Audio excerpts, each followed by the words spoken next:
I want Yes, Home you Minister, can. Honorable Home You Minister. can see. We are going. It Yes, is very serious matter. Okay, A agreed. 9-year girl, sir. A 9-year girl, sir. Gang rape, and she is in a very critical condition. She is in hospital. She is crying for a better medical treatment. You raise it. Government should instruct You can raise it again during the discussion. Sir, but however, I want a statement from the Honorable Home Minister regarding the gang rape in Assam, sir, for 9-year girl, please, sir, Bashir, and will condemn Bashir, it. you sit down. Government Let me should say take something. serious action, sir. Let me say. You see, you can raise this. No, please. No, let me.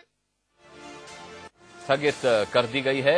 इधर बड़ी खबर आपको बता दें, गृह मंत्री सुशील कुमार शिंदे ने अजीबोगरीब बयान दिया है। लिखित में उनका ये बयान है। देवी मामले पर सदन में उन्होंने अपना बयान रखा है, जिसमें उन्होंने कहा है कि और राज्यों में भी ऐसी घटनाएं होती हैं। देवी रेप मामले पर भी उन्होंने सिर्फ जानकारी सदन को दी। मिथिलेश कुमार सिंह हमारे साथ, हमारे संवाददाता जुड़ रहे हैं।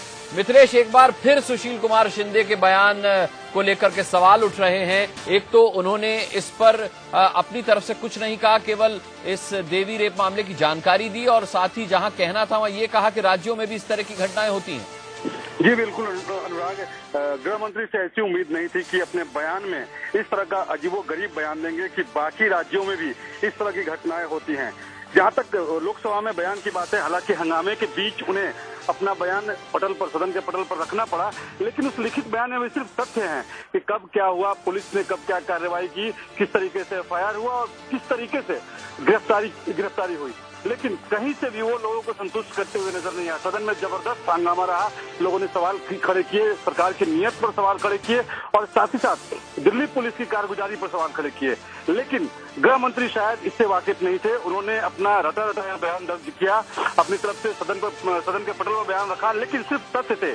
उसमें कहीं से भी आगे क्या कार्रवाई होगी इसका कोई भरोसा नहीं था, जबकि सदन चाहता था कि आश्वस्त करे, गृह मंत्री सरकार आश्वस्त करे कि आगे इस तरह की कार्रवाई नहीं होगी। 16 दिसंबर की घटना के बाद भी इस तरह की कार्रवाई हुई और दिल्ली पुलिस लीपापोती में लगी रही, लेकिन इन सवालों का जवाब गृह मंत्री नहीं दे सके। इसके बाद फिर से हंगामा हुआ और सदन की कार्रवाई को कल के लिए स्थगित करनी पड़ी। कल तक के लिए लोकसभा की कार्रवाई स्थगित कर दी गई है। राकेश कुमार सिंह भी हमारे साथ हैं इस खबर पर।